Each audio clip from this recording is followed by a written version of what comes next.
In this episode tonight, coming up, it's more chat about football. Hello! Well, hello there, everybody in Corby Town world. This is Corby Town TV, and we're on the YouTube channel, and we are Corby Town fans. We are Corby Town fans. So if you like that kind of thing, hit the like button, the subscribe button, the notification button, and share it with people. And this is my bit. Don't forget to follow us on all the other social media channels and go to that website because I believe we're doing very well in the charts. We are. What you won't know about the website is the fact that it gets busy on certain days. Do you know what the busiest day was last week, Michael? The day you write something, Chuck. No. I don't know then. Then it was Thursday. Oh. And what happened on Thursday? We got 2 new signings. Big news. Macca wrote that. So it wasn't me at all. Well, there we go. For those that don't know, Joel Carter has returned. He has, Joel Carter. To the football club. And we've also got Sandhu. Amir Sandhu, who scored on Saturday. Yes, he did. On his debut. We've all seen the goal. The goal is out there. It's on Twitter. It's on Instagram. It's all over. It's on the other one, TikTok as well. And lots of people seeing it. So, yeah, good goal, wasn't it? And he was no way offside for all those people that are asking those questions. Yeah, I think the people that are asking the question are people that don't understand the laws of the game. No! The laws of the game are quite simple. They're referring to Tendai, who was over that way a bit.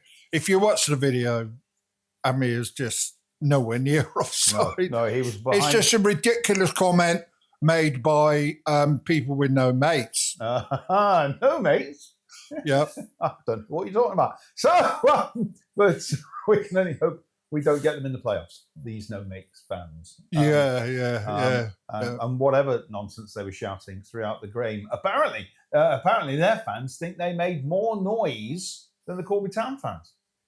No comment. Well, yeah. And you know the interesting thing here? No. They've already called their game off tomorrow night. Oh, they have. Yes, I did see that. But they've their pitch has been underwater for quite some time. They could have put the subs on. Last time their pitch was seen in the paper, there was a guy with a canoe on it. Yeah. But then again, we shouldn't knock that because we have just walked past the pitch here at Steel Park. And the rain today on Monday does make it look as if, just check the socials Wednesday to see the game should be on. We need to give them some time because obviously live got to come from the other side of Starbridge. Yep. Bit of a trek. I think it's the longest trek we've got this year. Possibly. That and Worcester. So, check the socials Wednesday afternoon. Or I hope you check the socials Wednesday afternoon. You won't see this till Thursday. Yeah, so make sure you check the socials for Wednesday evening and you'll be able to hear all about it on Thursday. Excellent. So, but we are looking forward to a game versus Light if it happens. If not, if we do, we'll bring you the highlights around about now. If we don't, however, you'll just have to wait and we'll be bigging up what is next Saturday's game, which is away in the Royal County of Nottinghamshire at Long Eaton United. And we're looking forward to that. That will be a tough game, won't it? I think it will be a very tough game, yes. Now, they're starting to come good. Just like Anstey are starting to come good. Just like Worcester. Who got beat at the weekend? 6-1. Was that Worcester? Carlsa got beat 6-1 by Worcester. Yeah. Worcester got beat the following midweek by Wellingborough. Yeah. So, lots of things happened at the weekend. Obviously, Quorn drew. Weren't expecting that. We expect them to win every game, don't we? Yeah, I don't think it matters, really. No.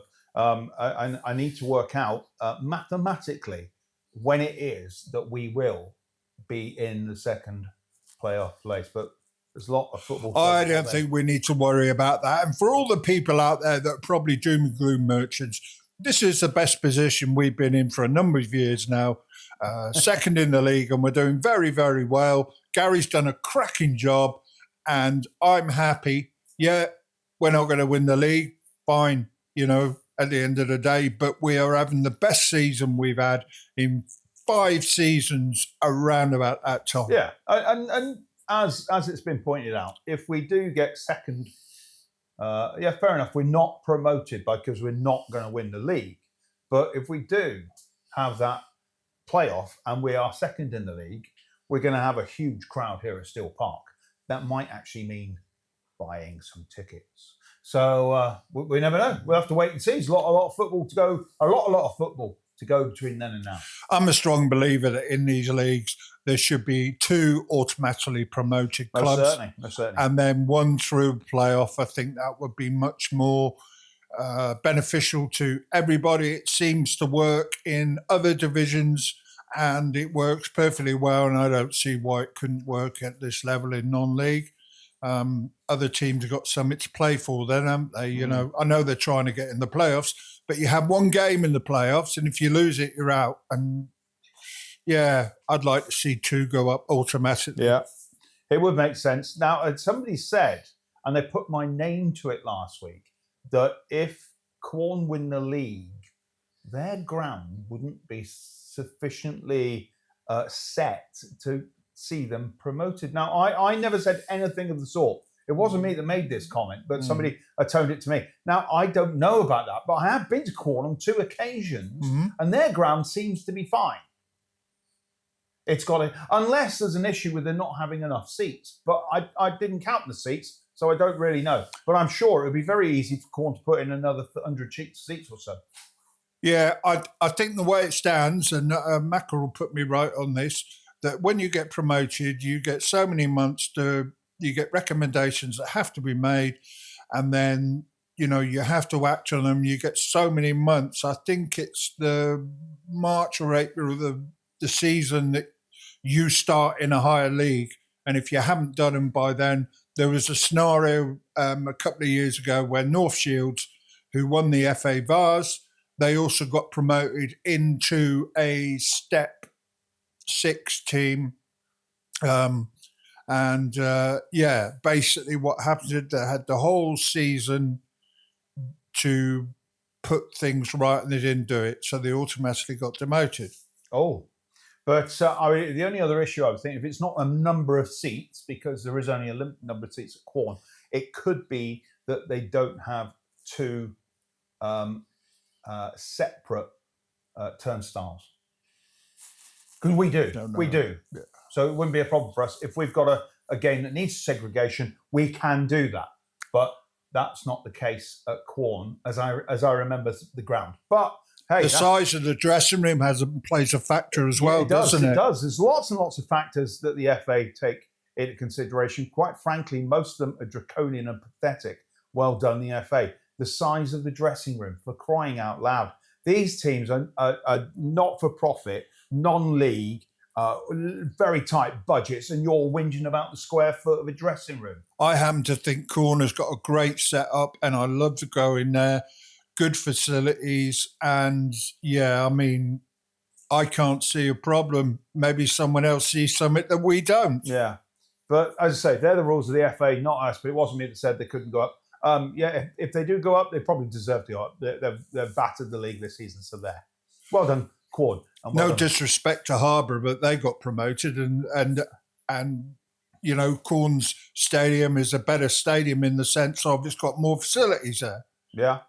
You know, stands and everything. Although Harbour have made a number of changes now, and that's my point. You know, they were given so long to try and, you know, and they put in terrace and all down one side, and, you know, whatever. Same happened with Kettering when they moved to Burton Park Wanderers. And their ground's still rubbish. and thick clay. That's not always the ground, though. But yeah, it's it is. Did you see that thing on the BBC? I was on the BBC News the other day. Were you really? Yeah. Now, apparently his new takeover deal happened at Moulton and Triptree. Okay, so they've got some new owners taking over, and they showed on the telly, on the BBC East, they showed this clip of Corby Town taking them on in the FA Cup. And you know the glamour of the FA Cup. It's been FA Cup weekend this week. There's football on the telly and FA Cup everywhere, and the FA and the Cup. and there was a shot of Molden and Tiptree scoring their first half goal. Okay. And there's me in the stand, sitting on my own, nobody around us, because it was one of the preliminary rounds. And I took a screenshot and said, that's me in the stand. Oh, the glamour of the FA Cup. If you haven't seen it, it's quite funny. But yeah. Okay. But it is, because the FA Cup is meant to be this really big, wonderful thing that everybody takes part in, and it is. But in the non-leagues and in the Premier, in the preliminaries, nobody really gives that much of a rat's about it. You know, it's not. Nobody turned up for that game at Molden and Tiptree, the Jammers. And I do remember one thing there, and you remember it as well, because I was standing on that bank with my phone in the air trying to get a signal. What rubbish connectivity in Essex. Talking of the FA Cup. Jamie Carragher, get a hold of yourself, man. What are you doing making comments about Plymouth celebrating beating Liverpool? Why shouldn't they celebrate beating Liverpool? You know, that's what the FA Cup's all about. Just because your team got hammered.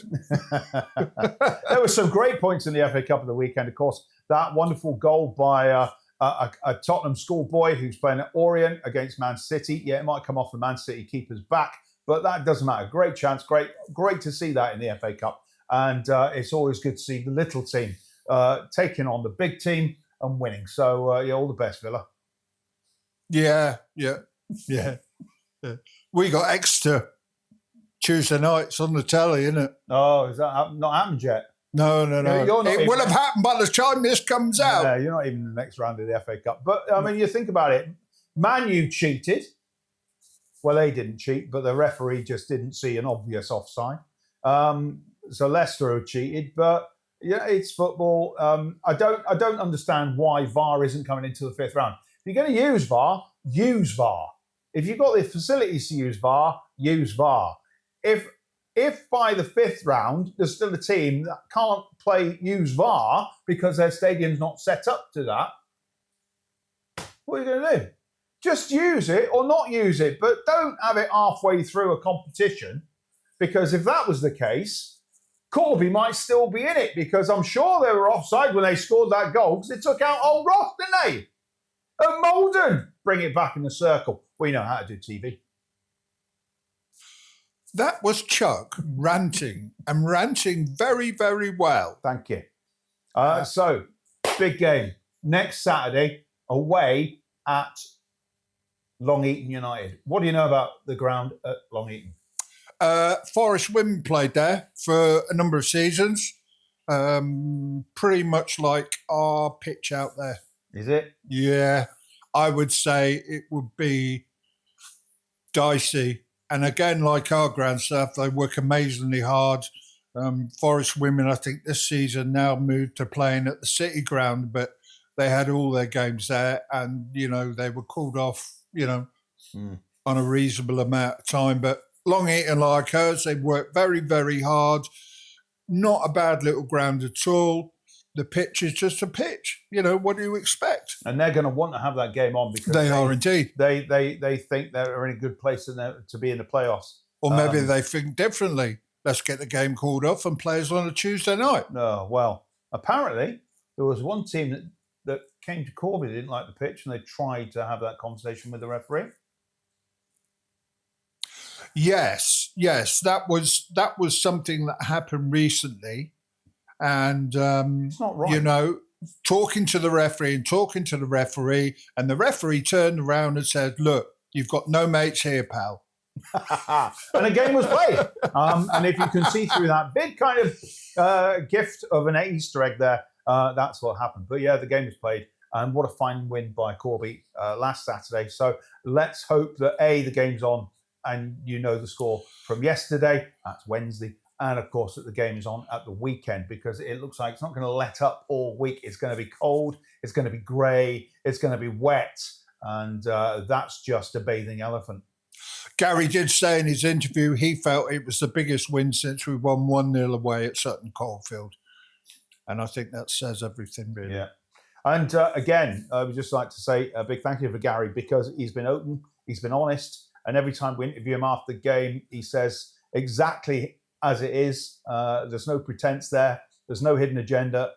He's here at Corby Town. He wants to win games. He wants to take the club up. And he wants to do the best with the team that he has currently out there and anybody else he can bring in. And he seems to be able to bring in people because one of the factors, Michael, are you aware of this? One of the factors is because the podcast is so well received by all of you people out there. So thank you, because we can give advertising and mentions to sponsors and partners and people that want to come and support Corby Town. And if you do want to come to Corby Town, support the club in any which way you want, if you're a local business maybe, give us a contact at email address info@corbytown.co.uk.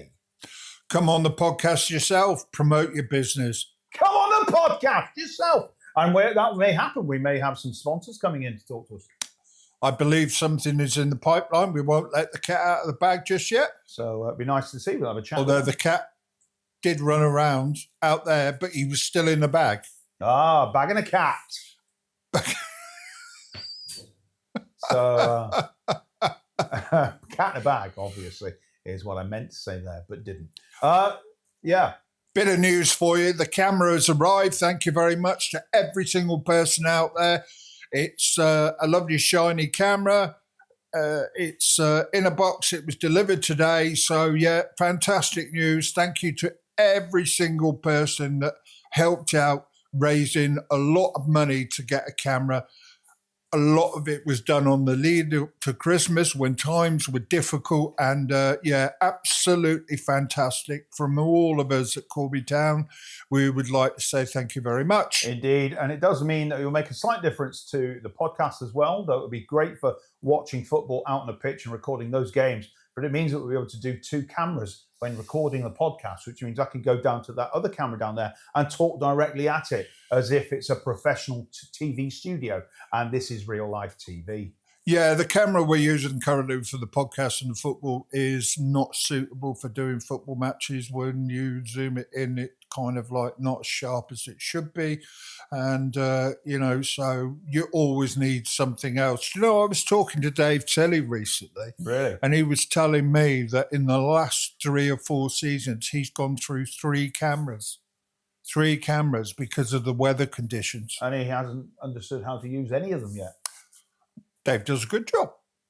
Some of them are a bit out of focus, but no, he's here and he's doing a job, and he is a volunteer like we all are. He is indeed. And that should be praised in itself, because any non-league football team, if it wasn't for the volunteers, you wouldn't have a team on a pitch. No, you wouldn't. You wouldn't have a football club. No. Talking about the podcast. Yep. Somebody likened this podcast to old school TV show Saint and Greavesy, which begs the question, which one are you? No, I don't care which one I am. I think I'm the more funnier kind of Greavesy kind of type geezer. I'm the Saint, the one man with all the stats, and he gets them right, not guessing at them. Ah, right then. Yeah, that's the kind of thing Greavesy would do. So, but as I say, again, if you like this kind of stuff, where we are, we're on the YouTube channel, and this is Corby Town TV. So what else is coming up? We've got games. We don't know what's happening this week. We're away on Saturday. That's Saturday this coming, which is along Eton United. And then we have another game on a Wednesday scheduled. I believe it's the 19th. Is that the game? It would be the 19th, a Wednesday night. That's in the Hillier Cup, the Northampton Senior Hillier Cup. Is that still on, is it? Because it's not on the sheet of fixtures. It is. That's what I couldn't work out. It is on the sheet of fixtures, but it's his own advert. So it is in the programme. It is going ahead if the pitch is okay. Because what would happen if Wednesday night yesterday was called off? They can't play it that week because the NFA, the Northampton Football Association, that game takes prevalence over a league game. Yeah. So we'll have to wait and see what happens. Yeah, we will indeed. Couple of other things I'm going to mention. Hopefully I've got them right. Couple of gigs coming up worth of note in the Steel Bar. One is Ferocious Dog. Ferocious Dog, fruit bat from Carta USM, used to be in that band. Did he really? Yeah. He got kicked out no, he was just playing guitar. He was too fruity. He was a very fruity kind of guy. We call him Les now. And another band that I saw, and I think I got it right, a band called Evil Blizzard. Evil Blizzard. Yes, indeed. Ah. I hope I've got that right. Chuck will check that. I'll have to have a look later. But there are Evil Blizzard. I filmed a couple of times, right? And they are, they've all got bass players. There's a drummer and bass players. I don't think there's a guitarist in there. They all come up and they've all got masks and white faces and all sorts. And nice. They're entertaining. Yes. And there is tickets are available for the Stone Roses tribute band and also the Happy Mondays tribute band. I think that both those gigs happened in March. So tickets are out there at the Steel Bar. Have a look on their website or their Facebook page, most certainly, and look at them. So the tribute band for the Stone Roses, I've seen them before. They played at the Zombie Hut. They were absolutely fantastic, and it was chocker that night. It was a real kind of proper kind of tight gig. But it would be nice to see him on the stage here at the Steel Bar. So get your tickets if you're interested in that kind of malarkey. Yeah, I'm just having a look. Chuck can talk for a minute. I can probably talk for a minute on any subject you want at the moment. But let's talk about the Stone Roses. Of course, came to fame with many singles before they hit the big time with, of course, Fool's Gold. And but we all know that the best song that they released was probably Elephant Stone. And as for the Happy Mondays, of course, you get Bez dancing along on stage. And I've seen them as well. They're very good, sound just like Happy Mondays. And of course, Bez played at the Steel Bar a year ago. And that was a fun night for everybody involved. So if you like that kind of stuff and that kind of groove, are you there yet? No, do you know something? I can't find anything on it. No, he's not. I don't think he's posted anything yet. So, well, I saw it somewhere on the socials. It may be on the Facebook page rather than the Instagram page. But just remember, you can go to our Instagram page, which is Corby Town FC, and the Twitter account was Corby Town FC, and the Facebook page. Now, there was a kerfuffle, ladies and gentlemen, on somebody had mentioned on the socials that things weren't updated because they couldn't find some details of games. Now, this was because they were on the Black and White Army Facebook page, which is a fans page. If you need any detail on the team, on the club, go to the website, Corby Town FC. You've got Corby Town FC webpage. You've got Corby Town FC Facebook page. You've got the Instagram. You've got Twitter and you've got TikTok. You shouldn't miss anything. If you go looking on fans pages or whatever, then you won't find the information. The only way that information turns up there is if another fan decides to post it on there. The club don't automatically post it on there automatically, as far as I'm led to believe. Yeah. It was left for the fans to deal with. So, that's where you need to go. I know who it was. Oh, really? Yeah, I can guess who it was. He moaned for years. I'm not mentioning any names. Oh, no, he's happy with that now. Oh, he's happy. He said that makes him rare. He said out loud that he's very happy with Carl. I'm not mentioning any names. I said that. He said he was very happy with the stuff that's coming through on the Facebook page. I did also speak to Sheila the other day about the ladies' football. Okay. Well, she's the secretary of all the ladies' football. Kind of. And we're trying to get more information so that we can put that on the website as well. Though I have seen more pictures on the Corby Town ladies and girls Instagram page of teams playing in the Corby kit. And I'm still a bit concerned that one of those teams is wearing a kit that's all red. Shouldn't be happening. Even if it's an away kit, they shouldn't be wearing a red kit at all. This is Corby Town. We don't do red for many, many reasons. Yes, we don't do red. We're not a red team. We're anything but red. Red is saved for the best teams. And there's only one best team in the whole land. And that's Nottingham Forest. They're not that good. Now, but you wouldn't expect not Forest to go out in a black and white strip, would you? No, Like no, Notts I County. wouldn't. No, I wouldn't. No, you wouldn't. No. And I wouldn't expect, I don't know. Tottenham to go out in red and white shirts. There is no red in the top kit, apart from on the one side. I wasn't going to go with that. I was going to go, you wouldn't expect to see Liverpool turning out in a blue and white kit or a blue shirt, because you just don't do that. They have worn an all purple kit, haven't they?